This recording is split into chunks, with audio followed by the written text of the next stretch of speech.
तो कहानी की शुरुआत में हम नाइजू नाम के एक लड़के को देखते हैं जो काफी सालों के बाद अपने ग्रैंड मदर के घर पर आया था।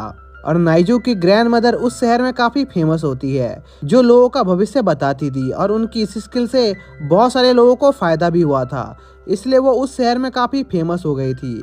हालांकि नाइजू ने अपने बचपन में अपनी ग्रैंड मदर से वो स्किल सीखी थी, पर अब उसे उन स्किल में से बस कुछ ही याद है। जिसके बाद नाइजू अपने ग्रैंड मदर के घर पर पहुंच जाता है, पर उसे वहां पर कोई नहीं मिलता है। तभी नाइजू पर पीछे से कोई अटैक करता है, पर वो उस आदमी को पकड़ लेता है। तभी नाइजू देखता है कि वो आदमी जैंग था, जो उसके ग्रैंड मदर के हाउस का गार्ड था। और जैंग यहाँ पर नाइजू को सरप्राइज देने आया था, पर उसका सारा प्लान फेल हो गया। तभी नाइजू जैंग से पूछता है कि आखिर यहाँ पर इतनी गंदगी क्यों है, जिस पर जैंग बताता है कि जब से नाइजू की ग्रैंड मदर का निधन हुआ है, तब से उनके कई पड़ोसी यहाँ पर नाइजू के बारे में जानने के लिए आते रहते हैं, क्योंकि उन लोगों को लग रहा था कि अब नाइजू अपने ग्रैंड मदर के काम को आगे बढ़ाएगा।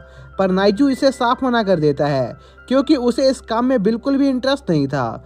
जो सुनकर जैंग को गुस्सा आ जाता है और वो नाइजू से कहता है कि उसके ग्रैंड मदर के बीमारी के दौरान उनके ऊपर काफ़ी कर्जा बढ़ गया है, इसलिए नाइजू को वो कर्जा उतारने के लिए काम करना ही होगा। साथ ही जैंग कुछ ऐसे भी लोगों को जानता था जो उनकी इस काम में मदद कर सकते थे, इसलिए जैंग नाइजू को उनके कस्टमर के लिए तैयार रहने को कहकर वहां से चला जाता है। जिसके बाद हम देखते हैं कि नाइजू एक नेकलेस को देख रहा होता है, जो बचपन में पहना करता था। साथ ही जैंग अपने ग्रैंड मदर की डायरी को भी पढ़ रहा होता है, जिसमें कुछ साइंस बने हुए थे, जिस पर वो उस साइन को करके देखने लगता है। तभी उसके लास्ट साइन से हवा का तेज झोंका नाइजू की तरफ आता है, जिसके साथ ही नाइजू ने वहां पर एक एल्मेनक गॉड को समन कर लिया था, जो नाइजू को बताता है कि नाइजू को हेवन और अर्थ के कैलेंडर ने नाइजू को एल्मेनक के अगले मास्टर के तौर पर चुना है, क्योंकि पिछली मास्टर नाइजू की ग्रैंड मदर थी, पर अब उनकी डेथ हो गई थी, इसलिए उस कैलेंडर ने नाइजू को चुना था। जो सुनकर नाइजू समझ जाता है कि उसकी ग्रैंड मदर कोई आम आर्कोलॉजिस्ट नहीं थी। इसी बीच साओ नाइजू को बताता है कि कैलेंडर ऑफ अर्थ और हेवन को किंग शी हाओ ने क्रिएट किया था, ताकि वो इसके जरिए एक ऐसे इंसान को चुन सके जो अर्थ और हेवन में शांति बनाए रखे। साथ ही शाओ नाइजू को ये भी बताता है कि उसने बाकी के सभी गॉड्स को बता दिया है कि नाइजू ही अगला एल्मेनक मास्टर है, इसलिए वो लोग एक बार नाइजू से मिलने आएंगे। जो सुनकर नाइजू बहुत हैरान होता है, जिसके साथ ही नाइजू की नींद टूट जाती है और उसे लगता है कि कल रात उसके साथ जो कुछ भी हुआ था वो बस एक सपना था। लेकिन तभी नाइजू को उसके किचन से कुछ आवाज आती हुई सुनाई देती है, और जब वो किचन में देखने जाता है तो वो देखता है वहां पर शाओ था, जिसके सर में थोड़ी चोट लगी थी। जो देखकर नाइजू समझ जाता है कि कल रात उसके साथ जो कुछ भी हुआ था वो कोई सपना नहीं था। तभी शाओ नाइजू से कहता है कि अगर वो उसके काम में मदद करेगा तो वो भी एक गॉड बन सकता है, पर नाइजू को गॉड बनने में कोई दिलचस्पी नहीं थी।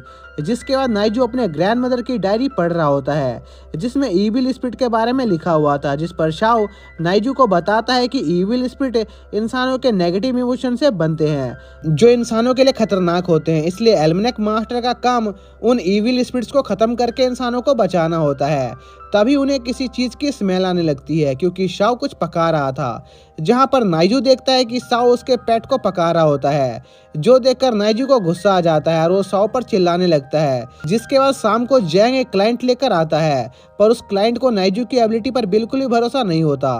तभी वहां पर नाइजू आ जाता है, जिसे उस आदमी के चारों तरफ कुछ ईविल स्पिरिट दिखाई देती है। जो देखकर नाइजू उस आदमी को बताता है कि उसके साथ अभी कुछ बुरा होने वाला है, और नाइजू के ऐसा कहते ही उस आदमी को उसके एक स्टाफ का कॉल आता है, जो उस आदमी को बताता है कि उनके कंस्ट्रक्शन साइट पर एक एक्सीडेंट हो गया है। जो सुनकर नाइजू खुद उस जगह की इन्वेस्टिगेशन करने जाता है, पर काफ़ी देर तक ढूंढने के बाद भी उसे वहाँ पर कुछ नहीं मिलता है, इसलिए वो एक बार फिर से शाओ को वहां पर शमन करता है। लेकिन तभी एक ईविल स्पिरिट उन पर अटैक कर देती है, जिसे वो किसी तरह डॉज कर लेता है, पर तभी बहुत सारे ईविल स्पिरिट उन्हें चारों तरफ से घेर लेते हैं। जो देखकर शाओ अपनी पावर का इस्तेमाल करके उन ईविल स्पिरिट से लड़ने लगता है। इसी बीच नाइजू देखता है कि अचानक से उसके पास भी कई सारी पावर्स आ गई है, जिस पर शाओ नाइजू को बताता है कि यह पावर्स उसे उसके एल्मेनक मास्टर बनने पर मिली है। जिसके बाद वो लोग साथ में मिलकर उन ईविल स्पिरिट से लड़ने लगते हैं, लेकिन तभी वो ईविल स्पिरिट शाओ के एक पेट को घायल कर देते हैं। जो देखकर शाओ को उसके पेट की चिंता होने लगती है। तभी शाओ को कुछ होने लगता है, जिस पर शाओ नाइजू को बताता है कि एक दूसरा एल्मेनेक गॉड यहाँ पर आ रहा है। जो कहने के साथ ही शाओ नाइजू को बाय कहकर वहां से चला जाता है। तभी नाइजू पर वो इविल स्पिरिट बहुत बड़े बड़े पिलर उठाकर नाइजू की तरफ फेंकने लगते हैं, जो सीधा नाइजू को हिट करने वाले होते हैं। लेकिन तभी कोई नाइजू को उन अटैक से बचा लेता है। साथ ही वहां पर एक लायन जैसा दिखने वाला क्रिएचर भी आ गया था, जो देखकर नाइजू समझ जाता है कि ये क्रिएचर उसी गॉड का साथी होगा जिसके बारे में शाओ ने जाने से पहले उसे बताया था।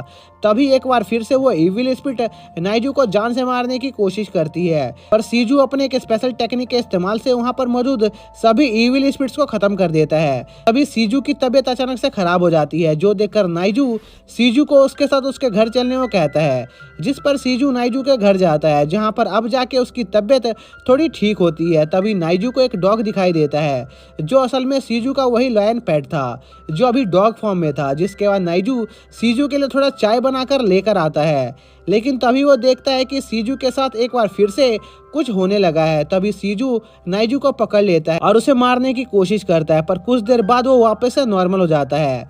जो देखकर नाइजू वहां पर शाओ को समन करता है और उससे पूछता है कि आखिर सीजू के साथ क्या हो रहा है, जिस पर शाओ नाइजू को बताता है कि सीजू ने हजारों सालों से इविल स्पिरिट के साथ लड़ाई की है और उन्हें हराया है, और इस दौरान वो इविल एनर्जी से इन्फेक्टेड हो गया है, इसलिए वो कभी कभी अपने सेंसेस पे से कंट्रोल खो देता है।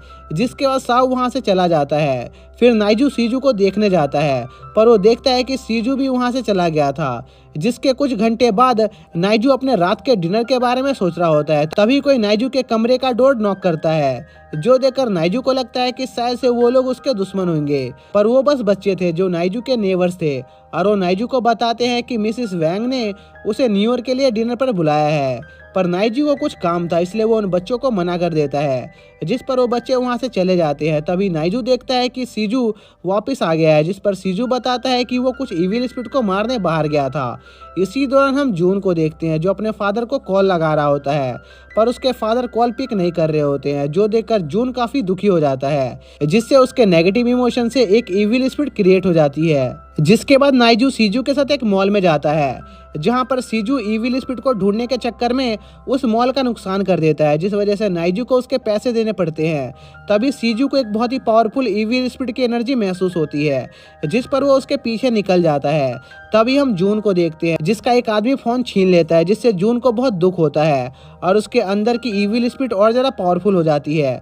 तभी वहां पर सीजू पहुंच जाता है, जो उस आदमी को भगा देता है, पर जाते वक्त सीजू नाइजू को जून पर नजर रखने को कहता है, पर नाइजू सीजू की बात को ज्यादा सीरियसली नहीं लेता है। जिसके बाद नाइजू जून को अपने घर पर खाना खिलाने ले जाता है, जहां पर जून को अपने फादर की काफी ज्यादा याद आ रही थी, क्योंकि उसके मॉम और डैड काफी लंबे समय से घर पर नहीं आए थे। इसी बीच नाइजू को एक आदमी उसकी कंस्ट्रक्शन साइट पर से इविल स्पिरिट्स को भगाने के लिए उसे कुछ पैसे दे रहा होता है। तभी उन्हें किसी चीज के जोर से गिरने की आवाज आती है, जिस पर वो दोनों कमरे के अंदर जाते हैं, जहां पर उस आदमी की वाइफ और बेटा बेहोश पड़े होते हैं और नाइजू को जून के रोने की आवाज आ रही होती है। तभी जून की बॉडी में मौजूद इविल स्पिरिट नाइजू पर हमला कर देती है, लेकिन नाइजू का लॉकेट उसे उस अटैक से बचा लेता है। तभी वहां पर सीजू आ जाता है, जो उस इविल स्पिरिट से फाइट करने लगता है और उसे अपने एक पावरफुल अटैक से हरा देता है। जिसके बाद जून को वापस से होश आता है, जहां पर जून को एक कॉल आता है, जिस पर जून को लगता है कि शायद से उसके फादर उसे कॉल कर रहे हैं, इसलिए वो तुरंत वो कॉल पिक करता है। पर दूसरी साइड पर उसके फादर के कोवर्कर होते हैं, जो जून से कहते हैं कि उसके फादर काम को लेकर काफी बिजी चल रहे हैं, इसलिए वो कुछ दिनों तक घर नहीं आ पाएंगे। असल में ये कॉल नाइजू ने ही जून को किया था, ताकि जून को कुछ दिनों तक अपने फादर को लेकर टेंशन न हो। जिसके बाद नाइजू सोने चला जाता है, जहां पर अगले दिन नाइजू के घर में एक लड़का एंटर करता है और उसके घर को बम से उड़ाने लगता है, जहां पर हम देखते हैं कि वो लड़का डैनियल होता है, जो कि शाओ का भाई था, और वो यहाँ पर नाइजू को प्रोटेक्ट करने आया था। लेकिन पहले वो देखना चाहता था कि आखिर नाइजू कितना पावरफुल है, इसलिए वो नाइजू पर हमला कर देता है, पर नाइजू से डॉज कर लेता है। तभी वहां पर पैट्रिक और उसकी मॉम नाइजू से मिलने आ जाते हैं, जिन पर डैनियल हमला कर देता है, क्योंकि उसे उनसे इविल स्पिरिट की स्मेल आ रही थी। जो देखकर नाइजू थोड़ा परेशान हो जाता है, पर वो देखता है कि डैनियल के अटैक से पैट्रिक और उसकी मॉम को कुछ नहीं हुआ था, जिस पर डैनियल नाइजू को बताता है कि उसके अटैक सिर्फ इविल स्पिरिट पर ही काम करते हैं। जिसके बाद नाइजू और डैनियल से जैंग मिलने आता है, जो उनके लिए एक नया काम लेकर आया था, जिसके सिलसिले में नाइजू और डैनियल एक म्यूजियम के केयर टेकर से मिलने जाते हैं जिसका नाम लियाम था। जिस पर नाइजू लियाम से उनके कल के हादसे के बारे में बताने को कहता है, लेकिन लियाम जैसे ही उन्हें कल के हादसे के बारे में बताना शुरू करता है, अचानक से उस म्यूजियम की लाइट चली जाती है और उस म्यूजियम में मौजूद सभी चीजें हिलना शुरू हो जाती है, जो देखकर वहां पर मौजूद सभी लोग डरकर वहां से भाग जाते हैं। तभी एक इविल स्पिरिट वहां मौजूद एक वास को तोड़ने की कोशिश करने लगती है, जिस पर डैनियल अपने बॉम्ब से उस पर हमला करने वाला होता है, पर लियाम डैनियल को ऐसा करने से रोक देता है क्योंकि वो उस म्यूजियम की चीजों को डिस्ट्रॉय नहीं करना चाहता था। इसलिए वो सभी उस म्यूजियम से बाहर आ जाते हैं, जहां पर लियाम उन्हें एक चीज दिखाता है जो कल अचानक से डिस्ट्रॉय हो गया था, जिस पर नाइजू और डैनियल उस सुन डीएल को इन्वेस्टिगेट करने लगते हैं और उस इविल स्पिरिट को पकड़ने का एक प्लान बनाते हैं, जिसके लिए डैनियल उस म्यूजियम में मौजूद सभी चीज़ों पर एक प्रोटेक्टिव बैरियर लगा देता है ताकि उन चीज़ों को उनकी फाइट से कोई नुकसान ना हो। जिसके बाद वो दोनों उस इविल स्पिरिट का इंतजार करने लगते हैं। तभी एक काली परछाई तेजी से उस म्यूजियम में एंटर करती है और वहां पर मौजूद चीज़ों पर हमला करने लगती है, पर क्योंकि उन चीज़ों पर डैनियल ने प्रोटेक्टिव बैरियर लगा रखा था तो उस इविल स्पिरिट के अटैक से उन्हें कुछ नहीं होता है। और हम देखते हैं कि उस इविल स्पिरिट ने एक कैट का फॉर्म ले रखा होता है। तभी वो इविल स्पिरिट अपना रूप बदलकर एक इंसान का रूप ले लेती है, जहां पर हमें पता चलता है कि उस इविल स्पिरिट का नाम पिंक था, जो कि डैनियल पर हमला करना शुरू कर देती है और उस पर भारी पड़ने लगती है।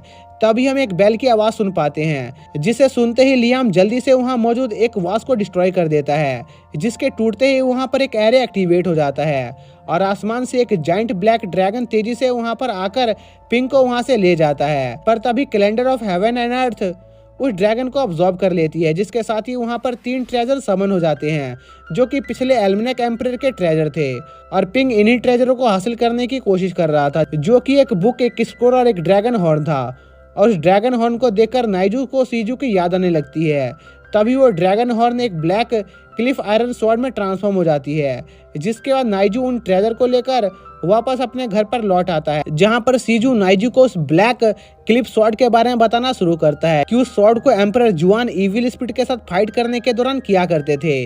लेकिन सीजू को एल्मेनेक एम्परर के स्क्रोल और बुक के बारे में कोई जानकारी नहीं होती है, जिस पर नाइजू उन स्क्रिप्चर को पढ़ना चालू करता है, जहां पर नाइजू को उस स्क्रोल के अंदर सीजू की एक फोटो मिलती है, जिसमें सीजू ने एक शैतान का सर अपने हाथों में पकड़ रखा था। इसी बीच फ्लावर फेस्टिवल का टाइम आ जाता है, जिस पर फ्लावर फेस्टिवल से रिलेटेड गॉड्स वहां पर नाइजू की मदद करने आते हैं, पर नाइजू इस फेस्टिवल और उसके गॉड से ज़्यादा फैमिलियर नहीं होता है, क्योंकि उसने कभी भी इस त्योहार के बारे में नहीं सुना था। जिस पर वेन नाइजू को बताती है कि फ्लावर फेस्टिवल सदियों से चला आ रहा है, जहां पर इस समय के दौरान लोग आराम किया करते हैं और अपनी जिंदगी को खुशी खुशी जिया करते हैं। लेकिन लास्ट डायनेस्टी के डिस्ट्रॉय होने के बाद से लोगों ने इस फेस्टिवल को कम सेलिब्रेट करना शुरू कर दिया और धीरे धीरे ज़्यादातर लोग इस फेस्टिवल के बारे में भूलना शुरू हो गए, जिस वजह से वेन की पावर्स काफ़ी ज़्यादा कम हो गई है, क्योंकि एक गॉड को उसकी पावर्स उनके फॉलोअर से मिलती है। और अगर एक बार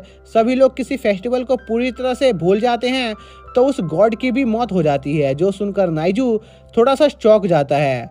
तभी उसकी नज़र एक लड़की पर जाती है, जो कि एक पेड़ को गले लगाकर खड़ी थी, जिस पर नाइजू से बात करने जाता है, जहां पर वो लड़की नाइजू को बताती है कि असल में वो यहाँ पर अपने पेट के लिए दुआ करने आई है, क्योंकि उसका पेट काफी बीमार चल रहा है। जिस पर नाइजू उस लड़की को एक पत्ता देता है और उसे उसके पेट के पास रखने को कहता है, जिससे उसकी तबीयत ठीक हो जाएगी। इसी बीच नाइजू गौर करता है कि वो लड़की असल में देख नहीं सकती थी। तभी वहां पर जैंग आ जाता है, जो उन्हें बताता है कि असल में वो लड़की जैंग की गर्लफ्रेंड है और उसका नाम रिन है। तभी नाइजू को जैंग के हाथ पर लगे जख्म में से एक इविल स्पिरिट की एनर्जी महसूस होती है, जिस पर वेन अपनी पावर्स का इस्तेमाल करके उस इविल स्पिरिट को डिस्ट्रॉय कर देता है और जैंग और रिन वहां से चले जाते हैं। लेकिन नाइजू और वेन को यह बात समझ नहीं आ रही थी कि आखिर जैंग एक इविल स्पिरिट के कांटेक्ट में कैसे आ गया, जिस पर पहले नाइजू को लगता है कि आज शायद से इसके पीछे रिन का हाथ होगा, पर वेन नाइजू को बताता है कि ऐसा नहीं है, क्योंकि उसे रिन के अंदर से कोई इविल स्पिरिट महसूस नहीं हो रही थी। इसका मतलब यह था कि इसके पीछे किसी और का ही हाथ था। लेकिन इसके बावजूद भी नाइजू वेन को रिन पर नजर रखने को कहता है, क्योंकि हो सकता था कि उन्हें कुछ काम की जानकारी मिल जाए, जिस पर वेन रिन के घर पर निकल जाता है।